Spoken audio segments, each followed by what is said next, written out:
Early life. Abram, later known as Abraham, son of Terah, was born around 2170 BC in the city of Ur.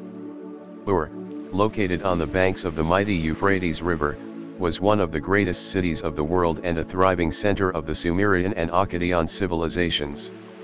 His family later moved to the city of Haran in Upper Mesopotamia, where they settled. Abram had a brother, Haran, who died prior to the move, but his other brother, Nahor, survived. In something that was considered quite normal at the time, Abram married his half-sister, Sarai. The call of Abram. Around the year 2095 BC, at the age of 75, Abram received a dramatic call from God to go from your country and your kindred and your father's house to the land that I will show you. This call included a wonderful promise: I will make of you a great nation, and I will bless you and make your name great, so that you will be a blessing.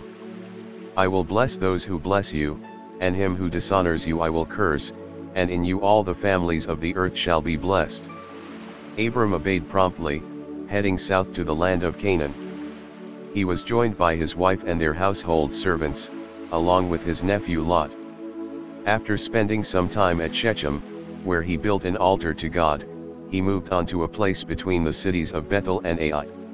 It's important to note that many of these places only received their names hundreds of years later, so Abraham didn't know these places by those names at that time. The journey to Egypt.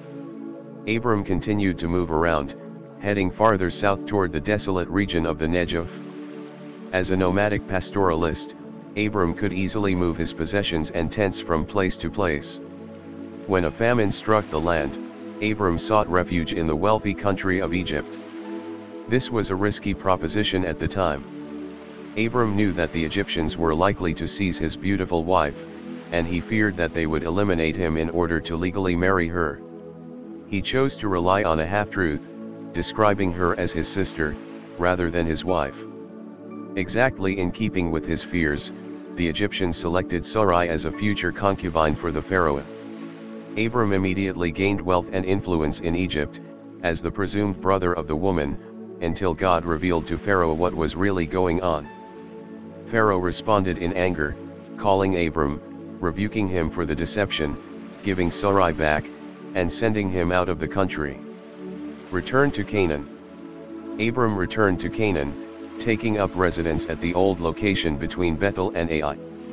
During this time, Abram and Lot had both gained immense wealth, leading to increased friction between their servants, who managed their livestock. Recognizing this difficulty, the two men decided to part on friendly terms.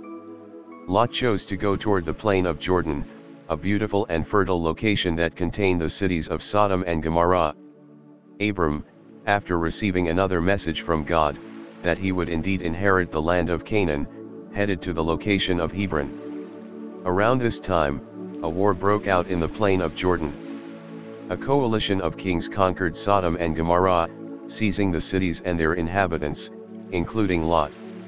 Abram responded by arming his servants, numbering 318, and pursuing the victorious kings.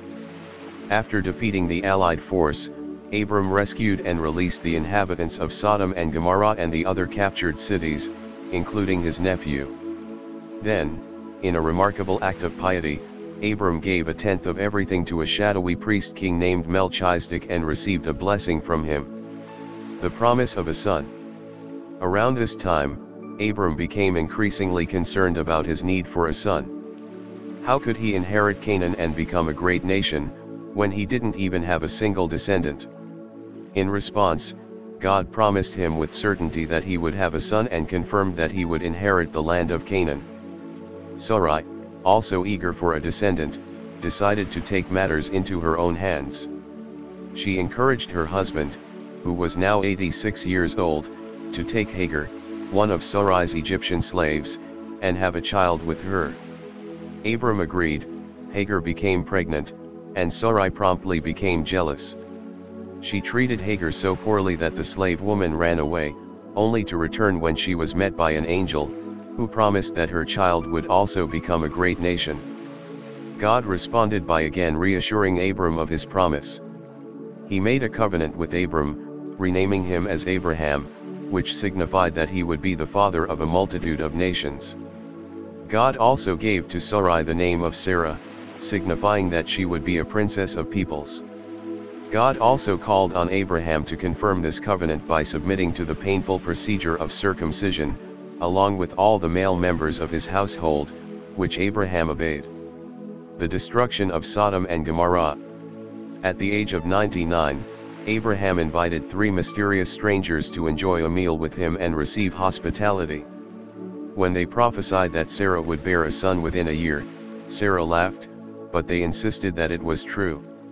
The 3 men departed, on their way to the city of Sodom. Abraham walked with them, apparently stopping to talk with one of them while the other 2 continued. Suddenly, Abraham was in a conversation with God himself, who admitted that he intended to destroy the wicked city of Sodom. Abraham pleaded for mercy, which God was willing to grant, but Abraham failed to ask for sufficient mercy. Meanwhile, the 2 other visitors showed up in Sodom, where they received a very inhospitable reception. Lot welcomed them into his house but soon found himself assaulted by the other city dwellers. The mob surrounded the house, rioted, and demanded the opportunity to sexually assault Lot's visitors. Lot protected his visitors, and God himself protected Lot by suddenly striking the crowd with blindness. At this point, the visitor announced their mission to Lot. They have come to warn him that God is about to destroy the city. Lot was slow to leave, but by the morning, he was on his way out, along with a few family members. After safely escaping, God unleashed a divine storm of fire and brimstone on the evil cities, so spectacular that even Abraham, miles away, could see rising smoke on the horizon. Lot fled to the mountains, but his wife, sorry to leave her favorite city, looked back and instantly solidified into a pillar of salt. Lot took up residence in the mountains, where he spent the rest of his life as a hermit, and his immoral daughters tricked him into committing incest with them. Birth of a son. Abraham moved south, to a spot between Kadesh and Shur. Later, he moved to the city of Gerar, where, fearful again for his wife and his life, he continued to call Sarah his sister. This time, Sarah was taken by the king of Gerar, a man named Abimelech. Abimelech was on the verge of marrying Sarah when he discovered the ruse by a divine dream. He responded by rebuking Abraham for the deception, lavishing gifts on Abraham, and recognizing that Abraham has a special relationship with God. Finally, when Abraham was 100 years old, Sarah gave birth to a son. They called his name Isaac, which means he laughs, an indication of the joy of Abraham and Sarah over their firstborn son. Life as a father.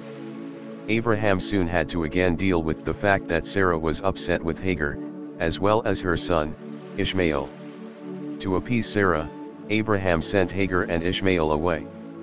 They endured a harrowing, near-death trip through the desert, only surviving because an angel revealed a source of water. Abraham spent time in the land of the Philistines, probably near the city of Beersheba. He also swore a treaty of friendship with Abimelech, the king of Gerar. After this, Abraham faced his greatest trial of faith. God called him to take Isaac, the long-awaited child, and sacrifice him as a burnt offering on a distant mountain. Despite his previous episodes of unbelief, Abraham had finally learned to trust God. He immediately took Isaac and a few servants, set off for the distant mountain, and then led Isaac, alone, up the mountain with the implements for sacrifice. Arriving at the location, Abraham prepared for a sacrifice, bound Isaac, placed him on the altar, and lifted his knife to kill him. At this very moment an angel appeared, calling him to put the knife down, because now I know that you fear God, seeing you have not withheld your son, your only son, from me. Abraham did so, offering a nearby ram in place of his son and joyfully returning home with the boy. Later life. Some years went by, and Sarah eventually died at the age of 137. Abraham bought a cave in the field of Machpelah, where he buried his wife and created a burial place for his family. He then sent his most trusted servant to find a wife for Isaac from among his extended family in distant Haran. Abraham married again, this time to a woman named Keturah, with whom he had 7 sons. However, Abraham knew that Isaac would be his heir. He gave generous gifts to his 7 sons, but sent them away, leaving his possessions, and the promise of nationhood, to his son Isaac. Finally, Abraham died, full of years,